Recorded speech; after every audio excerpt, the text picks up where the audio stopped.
domestic violence.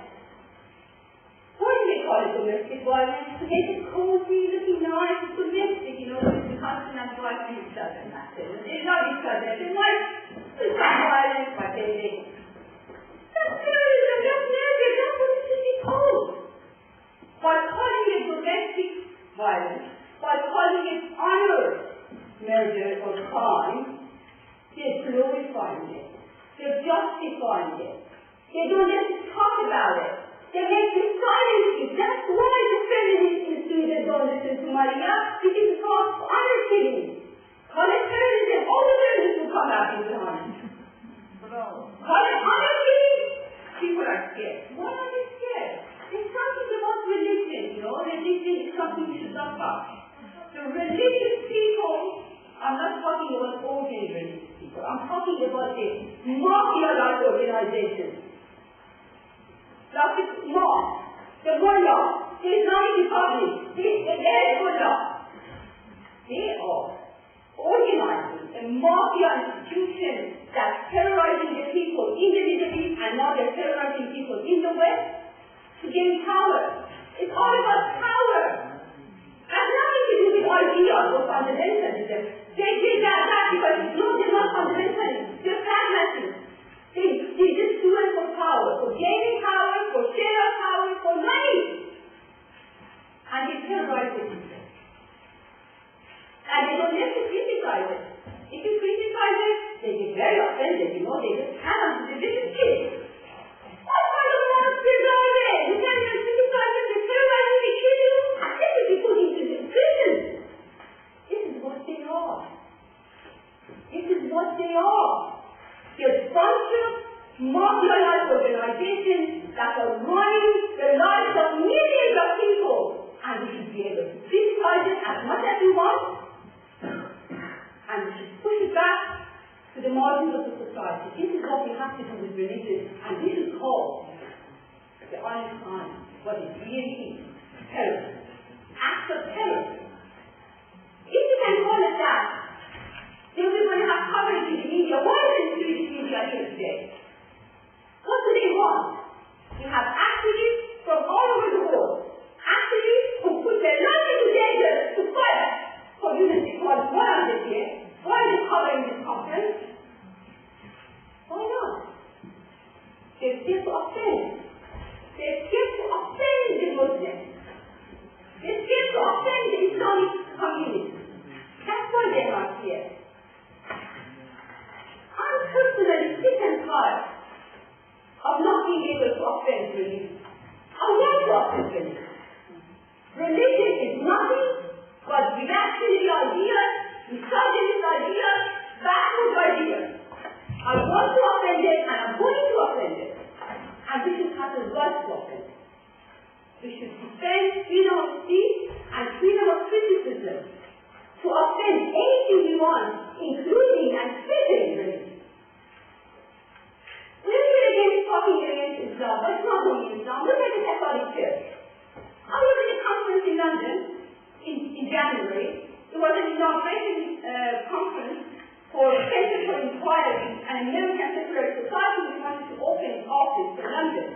There were 42 secularists from Poland and from a couple of other Eastern European countries. They were talking about the mafia organization of Catholic Church there. What the Catholic Church is doing there. And the Catholic Church is not doing it there. All the so-called third world countries, which are under Catholicism, like Philippines, like South America, Catholic Church is terrorizing people. That's what they're trying to do. Buddhism is the same thing. Sikhism is the same thing. All of them, if Christianity is not that bad, just go a few centuries back. Who was burning the witches? Who was burning the women who dared to say what they wanted to under the name of being Christian? That was Christianity. They stoned those women too. It was just the same as Islam. What U.S.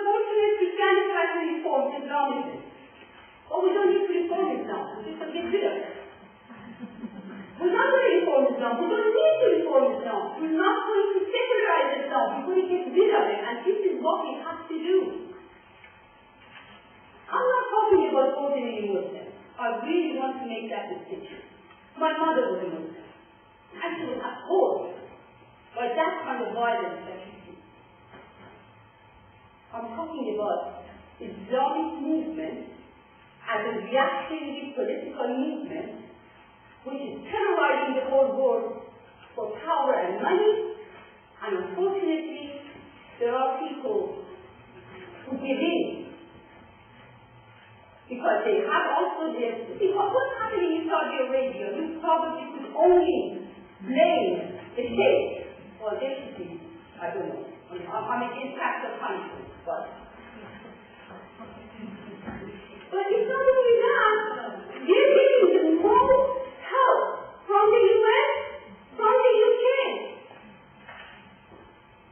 Who brought political Islam into the life of the people in the Middle East? Have you forgotten what happened, how it all started in the Cold War against the Soviet Union? They let this monster unleash on the people in Afghanistan, and then in Iraq, and in Lebanon, and now North Africa. It was the US, it was the West, with their money, with their military help, with their military training. Political Islam is there. Illicit trial, I don't like to use that word, of US and UK. You must blame us for political Islam. We have nothing to do with it. It was the US and UK and the West who made this monster, unleashed it on us, here they said that, as long as they were killing us, no one talked about it. As soon as they come straight to New York, everyone started talking about it. As soon as they dared to come to the West to kill, then all the atrocities, killing and murder of political Islam came to the fore. I remember there was a time that people in the West were more worried about the Judah statue that was destroyed than all the women being stoned to death in the stadium in Kabul. It was cultural relativism. It's their culture. They're certain people, crazy people who like to be stoned. They love to practice the culture by being stoned. Okay, nothing more nonsense than that. This is cultural relativism. It's racism. Multiculturalism, in the country that is being practiced now, is racism.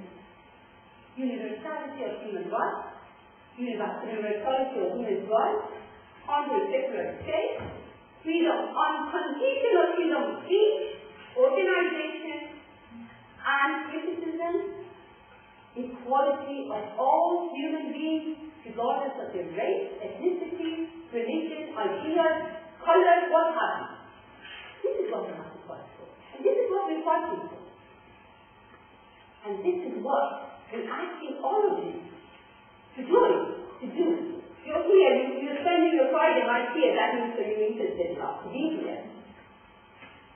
We need any help we can get to get rid of religion, to get rid of this monster of political Islam, and to build a better world, more equal. It's 21st century. It's a shame.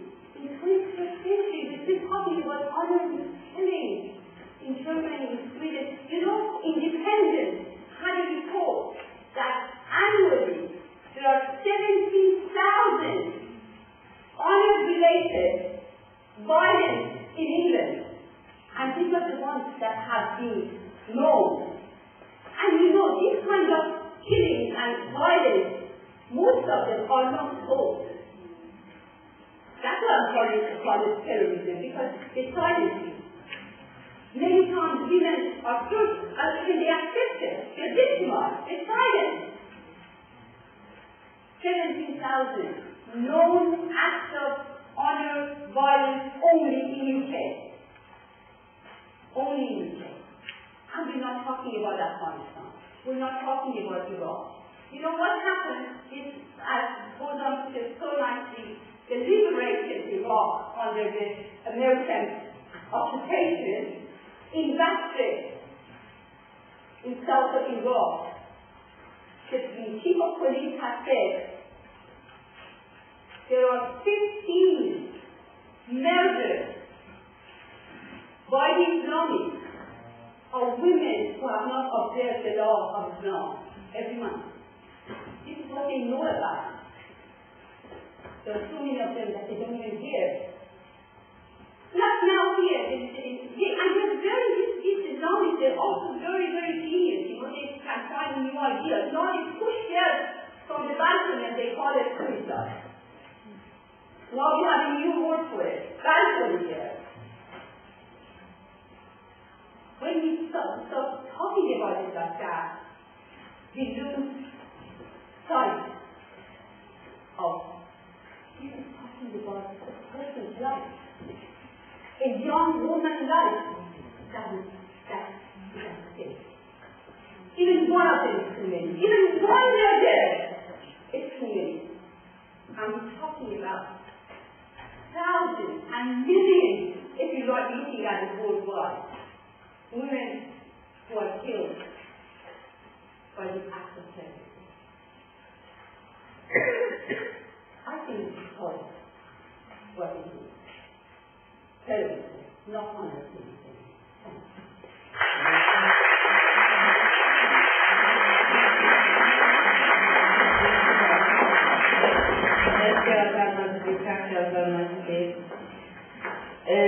Nästa talare är mästare i historia.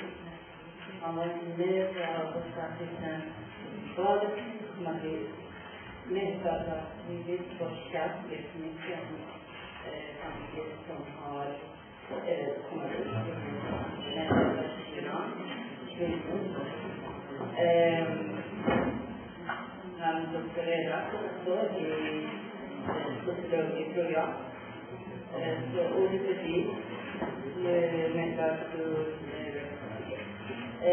men han var i med där.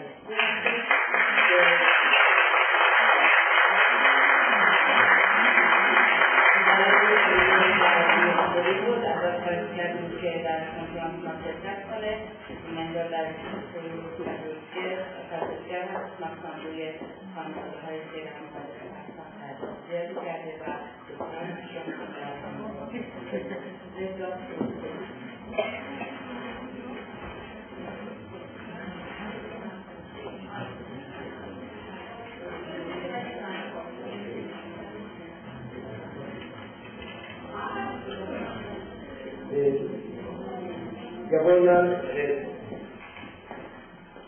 prata väldigt kort på svenska, men jag vill gärna se några ord på persiska också. Först och främst vill jag tacka att det gav tillfället att jag ser några ord om kvinnors frågor, både internationellt och inte minst i Iran och det så kallade kvinnor i Sverige också och lite mer allmänt. Imorgon jag kommer att få min föreläsning om och gå igenom ordentligt om problematiken i så kallad hedersrelaterade våld. Jag kommer att tala om detta som en grupp och vad är pojkars situation respektive flickors situation i relationen. Men det vill jag inte fokusera på. Jag sparar på imorgon. Vad som gäller frågor kring den internationella kampen kring kvinnofrågor. Jag vill säga två grundläggande teser som både fundamentalister och rasister är överens om det. Och det är väldigt viktigt att man utmanar ifrågasätter. Det första handlar om att ironiskt nog både den rasistiska förståelsen och fundamentalisterna är överens om modernitet och traditionalism och kampen emellan handlar om detta upp. Man påstår i den rasistiska förståelsen att modernitet är en västerländsk produkt som har inte med Orienten att göra. Orienten representerar traditionalismen och västvärlden representerar modernitet. Detta är påstående som både rasisterna insisterar och inte minst fundamentalisterna insisterar. Fundamentalisterna menar att detta modernitet är en västerländsk produkt som har inte med våra kulturer. Vad jag vill betona först är kampen mellan modernitet och traditionalism är en universal som både ingår i västvärlden lika väl i det fallet är. Skillnaden är att i västvärlden modernitet tog över och traditionalism är underordnad. Medan i de så kallade tredjevärlden, Indonesien, det är tvärtom. De traditionella grupper tog makten och försökte marginalisera moderna grupper i samhället. Och så är kampen om jämlikhet, det är inte någonting som en västerländsk produkt. Det är en universal produkt. Och om vi skulle försvara människors rättigheter, istället att vi bara hamnar i en diskussion rasism eller feminism, vi måste tala om en antirasistisk feministisk perspektiv som samtidigt kämpar mot det. Den andra viktigaste aspekten som jag tycker vi måste tänka över i diskussionen om den universalistiska rättigheten är att jag är inte personligen någon antireligiös eller markera, betona, men jag är väldigt sekulär. Genom min forskning om feminism, inte minst feministisk utveckling i Iran, det visade tydligt att den sekulära klassen har en avantgarde-roll. Det är de som egentligen leder kampen för stabiliteten. Och det är inte något nytt på idag. Under 100 år av den historiska kampen som iranska kvinnor hade från den så kallade konstitutionsrevolutionen idag. Den sekulära kvinnor som var ledande gruppen på landet. Och religionen alltid står bakom de patriarkaten. Dessa kampen intensifierade just efter islamiska revolutionen. Jag har skrivit i en artikel att den sekulära iranska kvinnor stod på övergång till modernitet. Det är de som är den avantgarde gruppen på övergång till modernitet. Varför? 3 grundläggande förutsättningar för kravet. En. Efter islamiska revolutionen, Iran blev ett land där regeringen har en officiell anti-kvinnofientlig politik. Detta innebär att kvinnor som drabbade av den här regeringen mer än alla andra grupper är intresserade av modernitet. Den andra, vi lever i den globala världen. Globaliseringen sätter fart på att erfarenhet och idé internationellt utbyte. Resultaten blir att den distinktionen mellan lokal och global kultur, den har försvunnit. Idag man talar om det lokala kultur. Musiken på en gång blir något som i Teheran ungdomar sjunger. Fundamentalismen som var en produkt i Mellanöstern, det är något internationellt. Vi talar om global kultur. Alltså, globalisering har satt ett fart på kvinnors rättigheter, vilket har bidragit till att iranska kvinnor mer än någonsin kan ha utbyte med andra kvinnor i världen i Mellanöstern. Och den tredje, det är flera miljoner iranier bor utomlands, blev påverkade av de moderna normer och utvecklade, tillgjorde sig utmanad de patriarkaliska normer. Min forskning visar att iranska kvinnor mer är integrerade än iranska män. devido a que agricultura por modernidad, o de un campo oberto, Iran sitting on camp open, para det blir tusentals av gårdhit och åker hit och tusentals familjer åker till detta. Ett starkt utbyte, internet och media påverkade det institutioner. Alltså institutioner mellan tid och rum har avsatt. Vad Adar säger här, eller jag säger omedelbart att vår inställning i förvärlden. Detta innebär att det blir en mer utbyte och påverkan av flera miljoner iranier i världen som blev mer moderniserade och deras kamp för jämställdhet blir en del av kampen för kvinnors. Låt oss sammanfatta. Jag skulle hävda förändring i Iran för kvinnor är den första gruppen, den använda gruppen som är stor för förändring. Ingen annan grupp i Iran är lika intresserad av att avskaffa den islamiska sionismen. På så sätt, jag vill säga, den första kvinnliga revolutionen kommer att startas i Iran. Irans kvinnors armé har startat marscher. Det handlar om att hänga. Tack.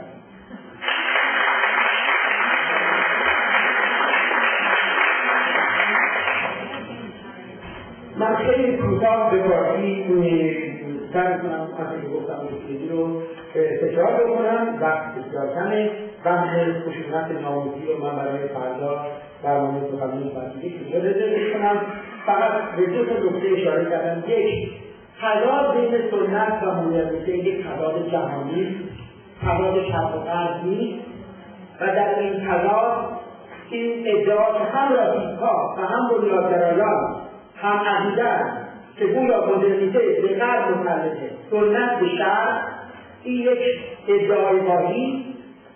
تضاد مدرنیته و سنت در غرب به گونه‌ای پیش رفته که مدرنیته دست بالا داره ولی سنت هم وجود داره. در کشورهای شرقی اسلامی، کشورهای جهان سومی، گروه‌های مدرن سرکوب شدن، سنت قدرتمنده، اما این جنگ آنها جریان داره. بنابراین مبارزه برای فمینیسم، مبارزه برای حقوق زنان به عنوان بخشی از ارزش‌های مدرن یک ارزش جهانی است. دقیقاً به دلیل اینکه اونجا مدرنیته سرکوب شده، زنان بیشتر تحت فشار هستند در کشورهای نظیر کشور ما. دو، در این مبارزه برای مدرنیته و سنت جنبش فمینیسم سکولار پیشتراول مبارزه برای مدرنیته از انقلاب مشروطه تا امروز اگر نگاه بکنید مذهب بعضی آدم مذهب سفیدی نیستن ولی بر الگوگرایی سخت پافشاری میکنن و جای کلام حرفم اینه. اگر به تاریخ تحول فمینیسم در ایران نگاه بکنید در جنبش زنان میبینید که جنبش سکولار زنان نقش کلیدی در مبارزه برای برابری زنان و مردان داشته و اندیشه‌های دینی اساساً و عمدتاً به عنوان نیروی سرکوبگر خاص برابری زن و مرد عمل کرد. نکته آخر، اگر زنان مدرن و سکولار پیشقراوران مدرنیته در ایران هستند، به گمان من بعد از انقلاب اسلامی سه عامل باعث شده که نقش زنان ایرانی در پیشقراوری در گذار مدرنیته کلیدی‌تر بشه. یک، بعد از انقلاب اسلامی جمهوری اسلامی رسما زنستیزی رو به ایدئولوژی خودش تبدیل کرد.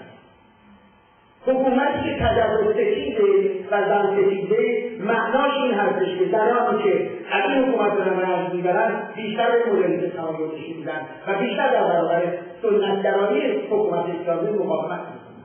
دو، امروز روند جهانی شدن تقسیم‌بندی‌های بومی جهانی را از بین برده. این ادعا که فرهنگ فمینیستی یا برابری زن و مرد غرب متعلق به فرهنگ بومی ما ربطی نداره، یک شوخی ریش نیست. امروز از فرهنگ بومی جهانی بنیادگرایی در این میتونه افغانستان شروع شد، فردا در انگلیس یا در غرب حضور پیدا کنید و بومی جهانی شد. ابتدای یک پدیده جامعه غربی یا آمریکایی جوانان تهران هم با من دارن میرفتن میخونن فرهنگ بومی جهانی این تقسیم بندی موضوعیتش را دست داد.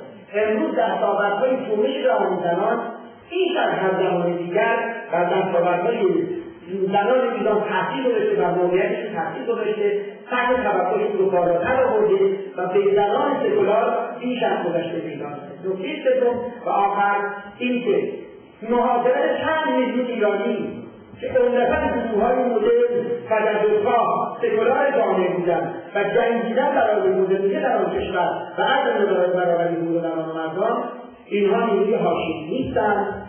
امروز با رفت آمد بسیار گسترده‌ای که در داخل خارج وجود داره، اینترنت و غیره، بسیاری از فعالان جنبش زنان که در خارج به سر می‌برند در ارتباط فعال با فعالان جنبش زنان در ایران به سر می‌برند و این تأثیرپذیری متقابل قدرت جنبش زنان ایران رو افزایش داده. نمونه‌اش کمپین 1 میلیون امضا و حمایتی که در اینجا صورت می‌گیره یا کارزارهایی که زنان غرب انجام دادن زنان ایرانی و تأثیرش رو در جنبش زنان ایران می‌دیم. خلاصه کنیم امروز در گذار به مدرنیته زنان ایران نقش پیشقراری رو پیدا کردن. اگر یک انقلاب زنانه در تاریخ بشری شکل بگیره در عصر مدرن، به گمان من در ایران هم با چالش حکومت اسلامی ارزش زنان سکولار سراغ دارد.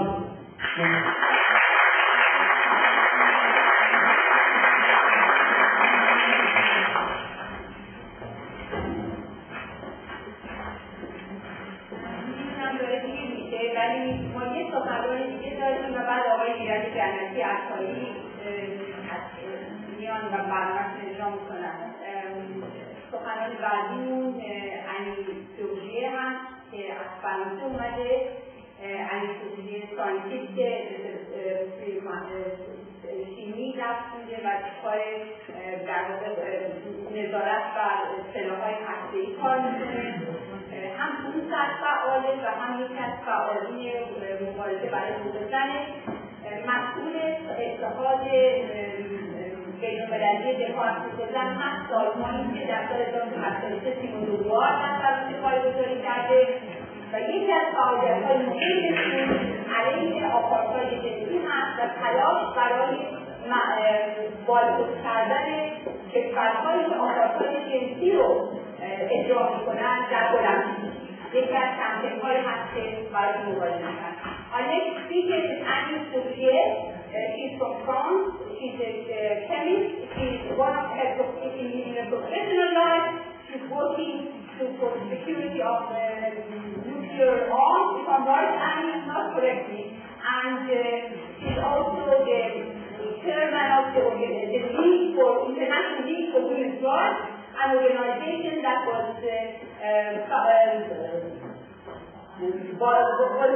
started by Simone de Beauvoir, the famous philosopher and women's rights activist in France in 1983. One of the main campaigns, or that lead campaign, is to ban the participation of the countries which practice gender apartheid in Olympics. This is one of the main campaigns that they're working on, and this is one of the main points that she's going to talk about here.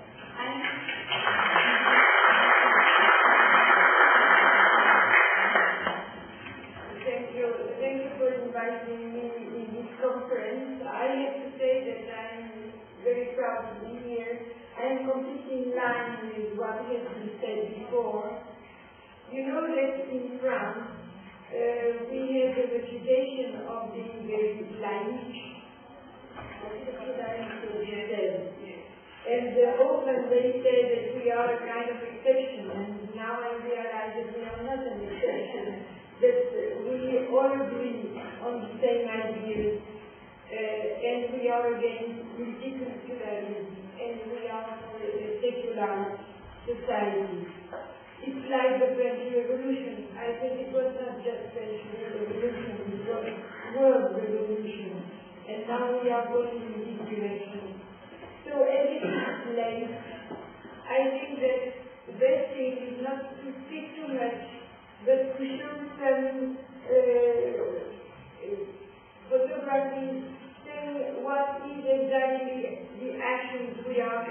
House, and it is two main actions. I'm not only representing the Ligue des droits des femmes, which was, as you said, created by Simone de Beauvoir, but I am also a member of the staff of an online journal, The Socialist. So I'm presenting two actions we are carrying out. The first one is the petition towards the French government about the bail. Because if you can show the next transparency, we ask ourselves why should we accept that these girls wear the veil in the street? Why should we accept that women disappear completely under their burqa? Why should we accept veils in the university? So we are making a petition to the French authorities. This is the first action. The second one is the one you mentioned about the Olympic Games. Very quickly, the next slide will show the elements of the petition towards the French government. And I want to recall that at the same moment when we accept everything from these women that are completely concealed under a veil, there is a woman that had a spontaneous reaction because she was the next lady of a guest house, and Muslim women came with their veil, and she only asked these women to quit their veil in the shared place in the guest house, and she is sentenced to prison, which is really terrible for her. And so we are supporting her in the trial, in the appeal will take place probably in a few months. Now let's get to these Olympic Games. We have created a specific non-governmental organization that we call Atlanta Plus. Atlanta Plus meaning more women, and we were focusing on the Atlanta Games in '96. Because, let's see the next slide, sport is really a challenge, an individual challenge, because you show that you can win. For women it's important because we are always losing. So we want to win. Now we want to win. And so it's important for them to be present in sport. The second point is that sport is a powerful tool for oppression. Perhaps you don't know that the Olympic Charter bans discrimination. All forms of discrimination is incompatible with the Olympic movement. It is an international movement. It's not just a national one. And you will have to see that the members of the Olympic Games, the members of the family, of the Olympic family, are not defending their own values, but these international values, and they should not take consideration of religion. Next slide. You see that there is a political dimension to sport, and that, for instance, black people have used Olympic Games to gain their dignity, against segregation in US, against segregation in South Africa, and that 30 African countries have decided not to participate in Olympic Games because they were struggling against the Olympic Committee, because South Africa was still there. And so it was decided for 30 years that South Africa would be banned because of apartheid. But in '92, in Barcelona, when South Africa was best because Mandela had taken the power and that apartheid had disappeared. Everybody was happy with that. The media were saying at the end, now we have a reality because we have black people and white people together. But at the same moment they didn't realize that South Arabia was only with men, that Kuwait was only with men, that Qatar was only with men, that all these Islamic countries were only with men. There were, in reality, in those times, 35 delegations without women. The reasons were, first, just, I would say, discrimination. Poor countries, when they have a few money, they give it for men, not for women. This is not segregation, it is discrimination. But there were rich countries like Saudi Arabia, which had money, but don't send women because it is segregation, like with black people. So the objective of our association was to ask for the International Committee to ban countries who excluded women. And you remember that here in this same city, it was Hashida Bumerka who said that she was offering her medal for all women in the world that were suffering, because she was threatened by Islamic people in her own country. Next slide. What we discovered is not only that some women were excluded in some delegations, but that there were separate games for women. Every 4 years after the official Olympic Games, there are Islamic countries separate Olympic Games for women. And here you have the opening ceremony of this first Solidarity Games in 93. And every 4 years you have this same games where, of course, men and media cannot be there except during the opening ceremony and when they receive their medals. And here you have the opening discourse from Faiza Hashimi saying that this game will serve as a pattern for the free women in the world. She will feel free. And look at the next slide. You will see how happy they look when they are abroad. And look at this. Here is the discourse. Next slide. The discourse. It will preserve the purity of women and prevent corruption when you have men and women together. But it seems that corruption doesn't do nothing on men because they go to the Olympics. The only who doesn't go to the Olympics is the women. Next slide. What is another scandal is that women from the Olympics go there and they say everything is okay, and then the panel will report without realizing that they are collaborating in segregation of women. Would they have done this with South Africa?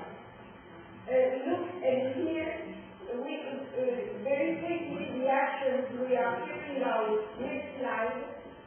At every Olympic Games we go and we make a demonstration and we try to stick with the Olympic direction. Next slide, you see we were in Atlanta and we are showing that with the burqa you cannot do anything. And now you never conclude. The one there is me with the burqa.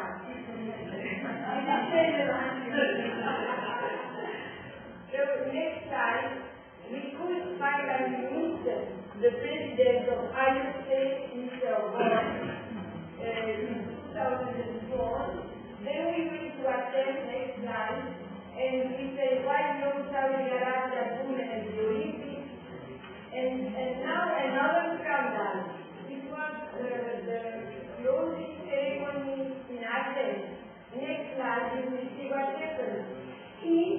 The president of other states invited their women from Egypt.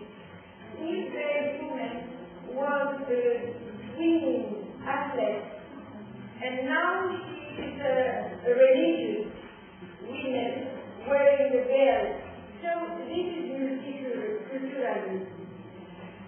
Women athletes have disappeared from Egypt because of religion, and if they're to invite this person here at the closing ceremony. Next slide. You can see the pressure the small group has made on Iowa State. We have improved the situation because instead of having 35 delegations without women, we then have 26 national staff, 9 cities, 9 languages. Why this figure doesn't change? Because now we have the core, we have the enemies, we have the Islamic countries. So I think that this year is holistic year. We should do like South Africa. We should all gather to say to the Olympic Committee, you have to ban these countries because they don't respect the international law, your law. The Olympic area is the only place where you have no border lines, you have one law, and you are unable to apply your own law. Thank you for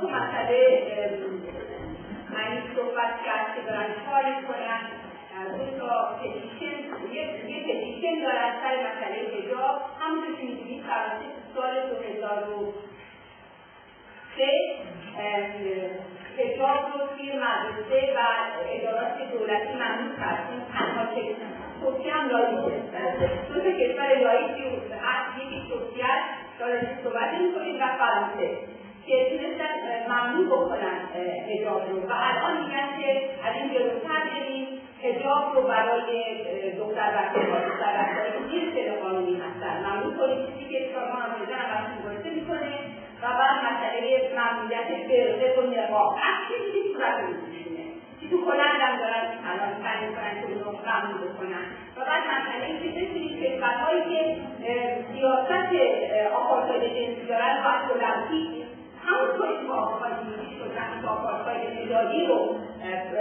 سیاده‌تر ممنوع کردن به کشی کشورها رو ممنوع کنید. دو کار خیلی مهمیه که حالا ما بعدا راجعش صحبت کنیم. الان نوبت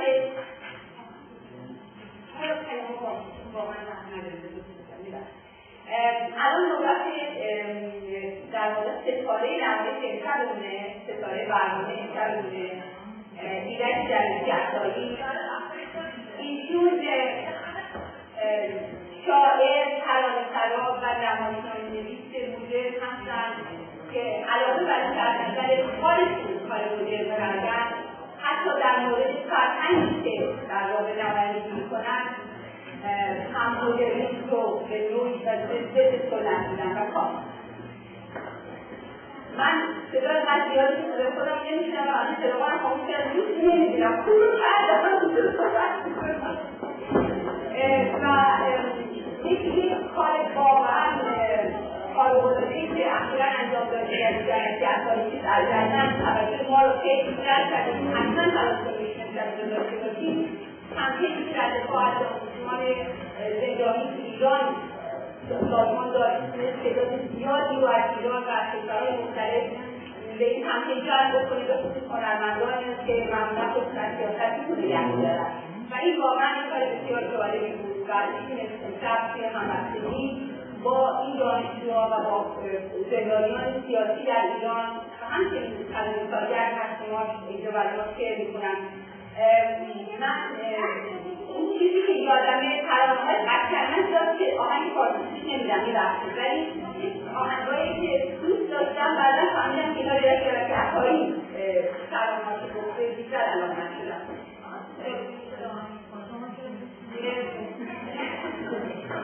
No, it's you know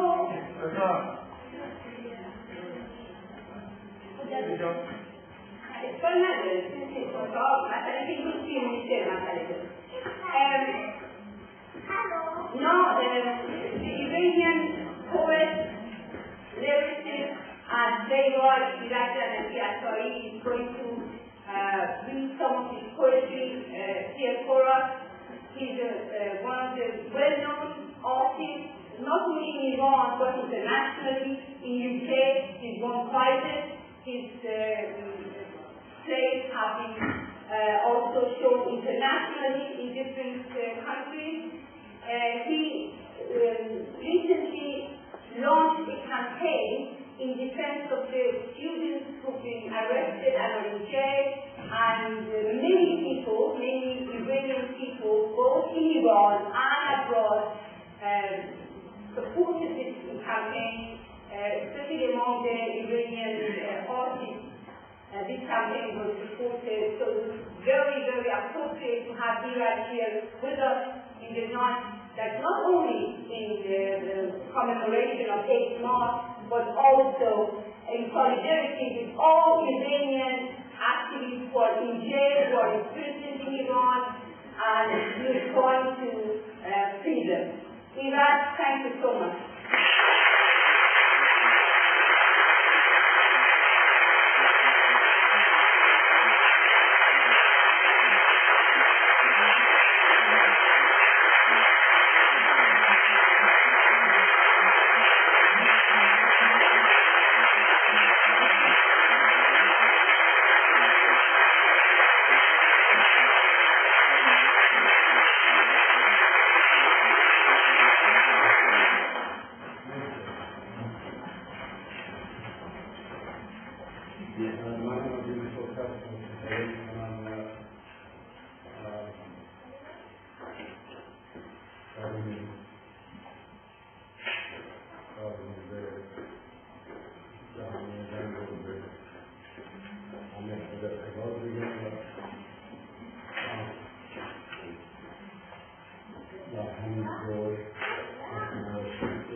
بگو نه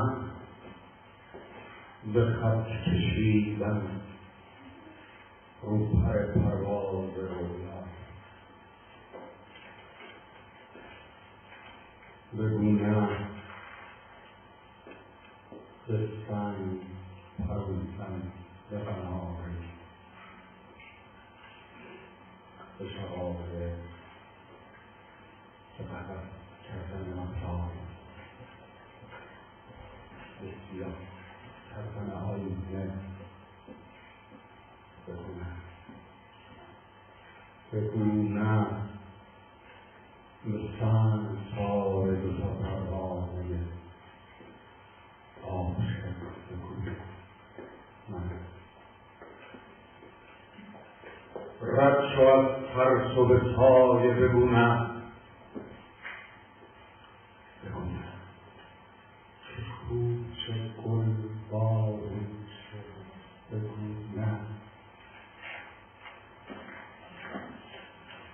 که کوچه گل باریشه، به سکوت و شب، بگو نه، بگو نه، بگو نه شقاق شعریاتون، بگو آمده ستام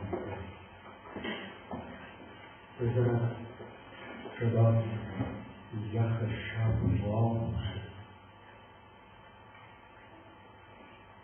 به رهایی بگو آره بگو آره بگو آره که جهان زیباشه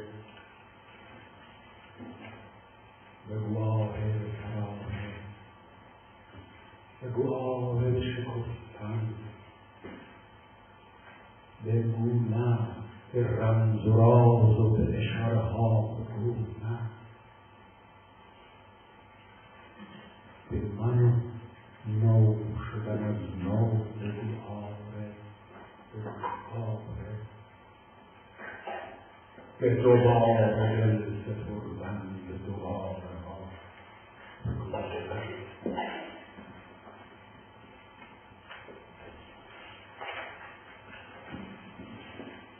بگو آره آره صدا راه شده رهایی بگو آره بگو آره که جهان زیباست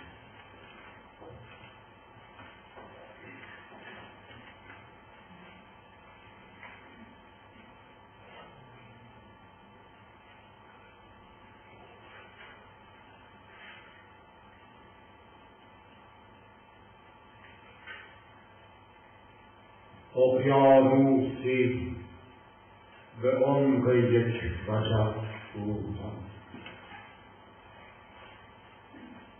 تو مثل من نباش چراغ واره‌ای هم جنس شب بودم تو مثل من نباش همیشه پیش تاز دایره گردی همیشه پیش تاز دایره گردی همیشه روح خود همیشه سایه‌ای از من عقب بودم تو مثل من نباش ای آینده عشق و رؤیا و تلاش تو مثل من نشو تو مثل من نباش به خود خنجر زدم با یار بد کردم امید و پس زدم رؤیا و رد کردم نام زندگی از من اجتماع کن نفس‌هایی به روی عشق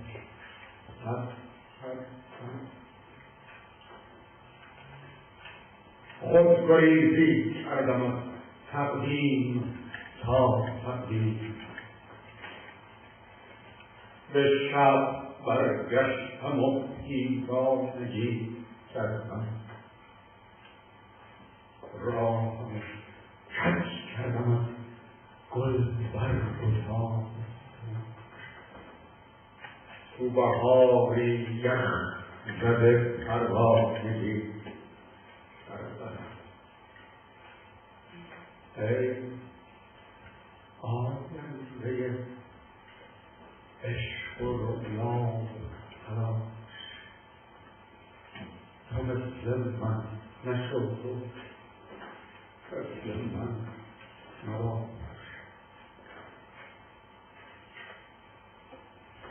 چقدر از جشن از خلوت شبم بد شد چقدر از خاطره خواب ترکید چقدر امروز از دیروز با من بود چقدر دل شور رو آینده باشیدم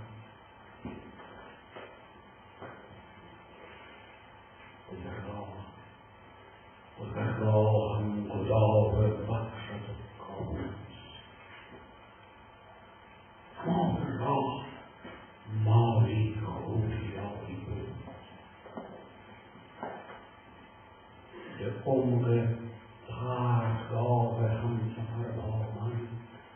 سقوطم شکل پرواز رهایی بود، سقوطم شکل پرواز رهایی بود. ای آینده عشق و رویا باش،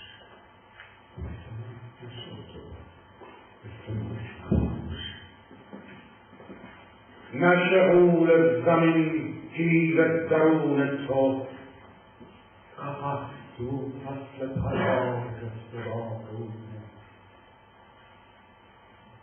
نشد مترسه که تسلیم و تنهایی، پرنده های رویات و بتابونه،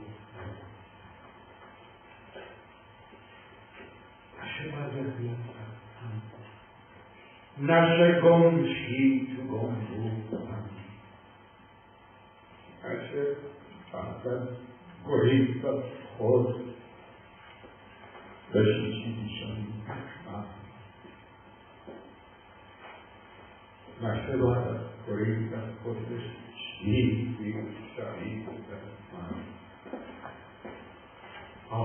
ای آینده عشق و رویا و تلاش تو مثل من شد، مثل من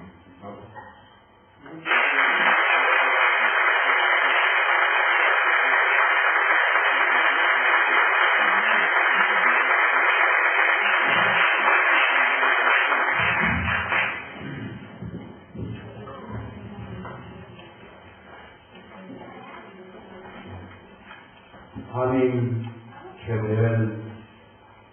دل خونبار ابره، همین که شب قتل ستاره، همین که بغض تو بغض همیشه، همین که حرف من حرف دوباره، همین که تو بوری این که خون خواهی از ترانم، همین که کوچه در کوچه این شهر دوچار پچه های شبانم، به من چه سرخی ریخت تو مطار،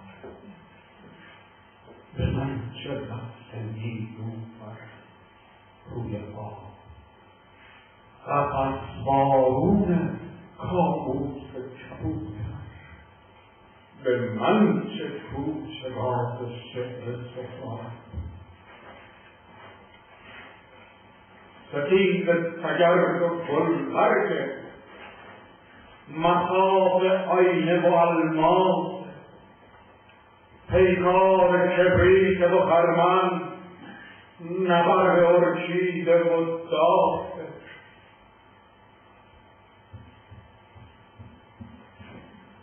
کنار بچه کوچه های حرکه تو بخت رقشه و رج گرد و سوزن، کنار مادرک های شناور روی اقیانوس نفرین و شیون، کنار صبر گلبانوی ایثار که نیزوش اون شدی که دیگه،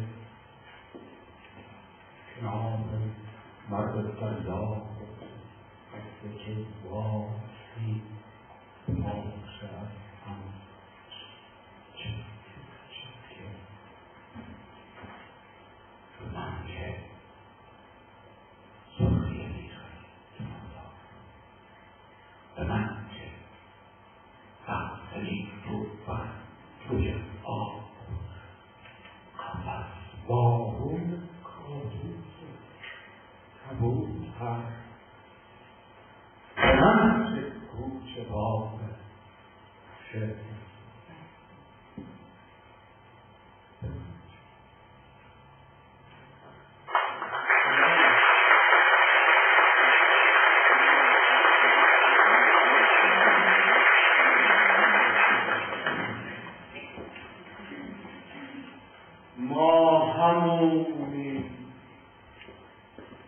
که می‌دونیم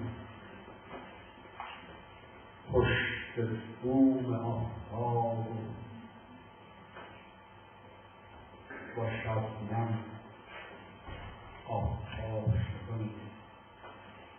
ما همونی که می‌تونیم پشت بوم آفتاب با شبنم آفتابشی کنیم. ما همونی که می‌دونیم کف اقیانوس و با رنگی همون کاشی کنیم. ما رو دست بکن نگید، ما رو دست بکن نگید. خواب گل سرشار عطر سرخ قصه های ما، روشن ستاره مهر آبی رؤیای ما.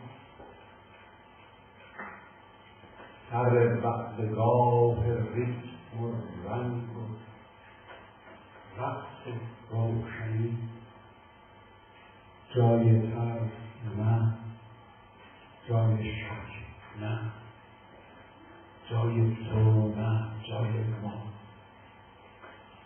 ما همونی که می‌دونیم کف اقیانوس و با رنگی همون کاشی کنیم. ما رو دست کم نگید. کار ما کم شدن از خاطره رودخونه نیست. کار ما معجزه دوباره دریا شدن توی فصل پنجم کبیر تو